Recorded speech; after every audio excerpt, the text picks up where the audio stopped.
यहाँ पर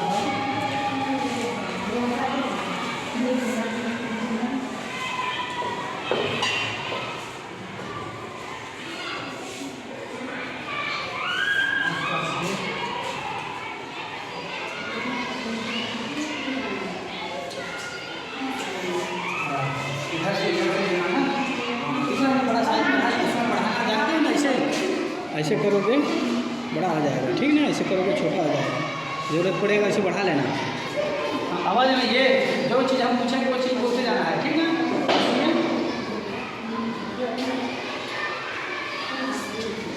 दो लोग उसमें हो जाइए, दो लोग उसमें हो जाइए, गंदा है ना, चलो रख दीजिए, इन लोग का भी फोटो ले लेना है, ठीक है, और खाते नहीं रहना है।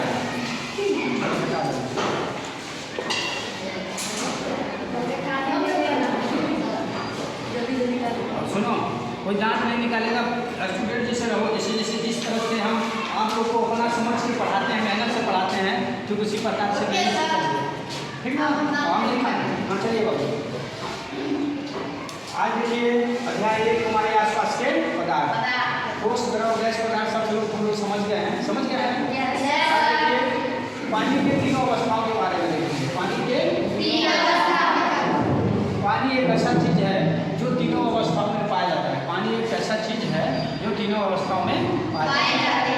अब देखिए पानी को कितनी अवस्थाओं में पाया जा सकता है? तीनों अवस्था में, ठोस द्रव और ठोस द्रव ठोस अवस्था में बर्फ, ठोस अवस्था में द्रव अवस्था में और गैस अवस्था में गैस अवस्था में या इसी को गैसीय अवस्था भी बोलते हैं, गैसीय अवस्था।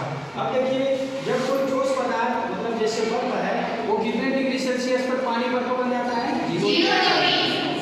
और तो द्रव अवस्था में पानी जो होता है कितने डिग्री पर पानी जाएगा? लगभग में, इसमें लगभग में 1-2 डिग्री 4 डिग्री लगभग 1-2-3 डिग्री आगे पीछे हो सकता है, लेकिन जो ये हमारा विज्ञान मानी है एकदम एक्यूरेट, इसी को मानना है, ठीक है। अब देखिए गैसीय अवस्था में इसको कहेंगे पानी का तीसरा अवस्था क्या है? जलवाष्प। इसको कितने डिग्री सेल्सियस पे प्राप्त कर सकते हैं? 100 डिग्री सेल्सियस। कितने डिग्री सेल्सियस पे? तो देखिए पानी को जल बोलते हैं या वाटर बोलते हैं। पानी कितने डिग्री सेल्सियस पे बर्फ बन जाती है? ये बन जाता है 0 डिग्री सेल्सियस पर। कितने डिग्री सेल्सियस पे? 0 डिग्री। पानी कितने डिग्री सेल्सियस पर द्रव अवस्था में पाया जाता है? 25 डिग्री। पानी कितने डिग्री सेल्सियस पर जलवाष्प बन जाता है? 100 डिग्री सेल्सियस पर। और देखिए कोई पूछेगा पानी कितने अवस्था में पाया जाता है? 3। धरती पे एक ऐसे पदार्थ है, मतलब पदार्थ विज्ञान में पदार्थ मानते हैं कोई भी चीज को, तो कितने पानी एक ऐसा पदार्थ है कि तीनों अवस्थाओं में पाया जाता है, ठोस द्रव गैस अवस्था, ठीक। अब देखिए ठोस अवस्था, ठोस अवस्था जैसे मान लीजिए बर्फ, क्या मान लीजिए?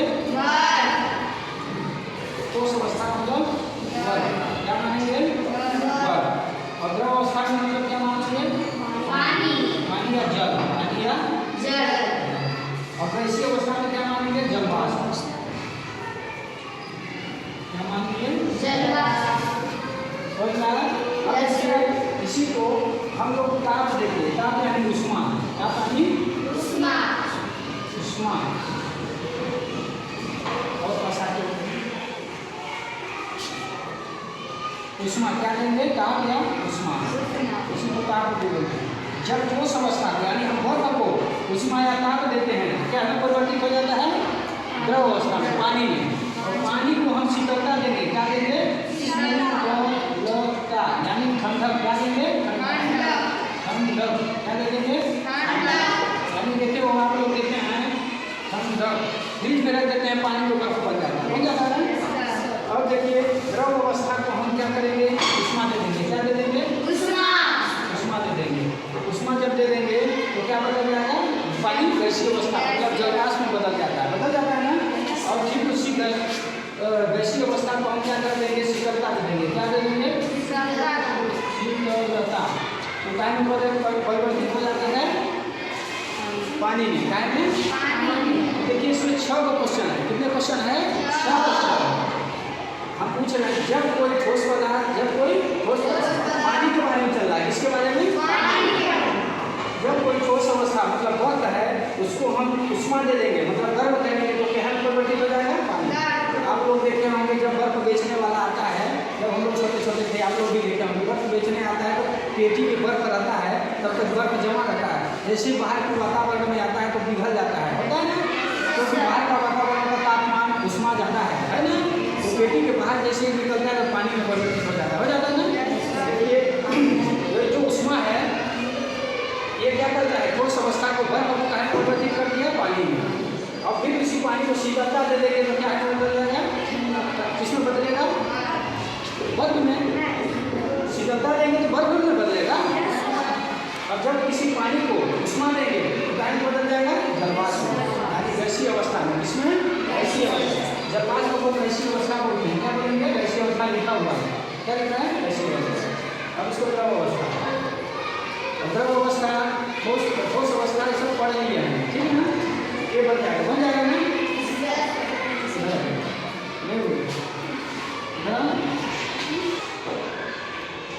डिग्री सेल्सियस से, किससे, डिग्री सेल्सियस से केल्विन में जाते हैं तो 273 जोड़ देते हैं, क्या कर देते हैं, आज पढ़ेंगे डिग्री सेल्सियस से केल्विन में और केल्विन से डिग्री सेल्सियस में परिवर्तित करने के नियम, ठीक है। तो पहला नियम देखिए, अपने से ही ऐसे समझ लीजिए, डिग्री सेल्सियस से केल्विन में सी पहले आता है, के बाद आता है, ABCD बटे के बाद आता है ना, उसे मान लीजिए उसको 273 जोड़ देंगे। अब सी के पहले आता है, बाद में आता है, बाद में आता है। अब पीछे जोड़ जा रहा है सी की ओर, तो हम क्या कर देंगे, 273 मतलब केल्विन डिग्री, इसी देखा जाएगा ऐसे सुनी करके, ऐसे सी, इसको बोलेंगे सेल्सियस या डिग्री सेल्सियस, ठीक है।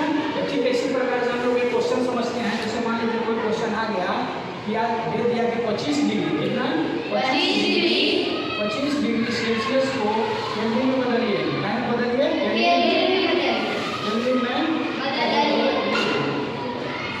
अब देखिए बदलिए, तो हम लिखेंगे ऊपर डायरेक्ट कर देते हैं, देखिए समझ में आ जाना चाहिए, समझ में आ जाना चाहिए। जैसे 273 जोड़ देना है, इसमें क्या जोड़ना है, 273, तो हम लोग बड़ी संख्या पहले लिख देते हैं, नहीं भी बनता है तो इसको हम लोग पहले कर देंगे, इसको क्या कर देंगे, ऐसे ही लिख दीजिए, डायरेक्ट लिखिए 25 ऐसे लिखिए, और 273 क्या करना है, जोड़ देना है, 273 जोड़ देना है, यहाँ 0 रख देना है, ऐसे देखिए, 5 3 8 और 7 2 298 केल्विन, क्या जाएगा, 298 केल्विन, हो गया ना।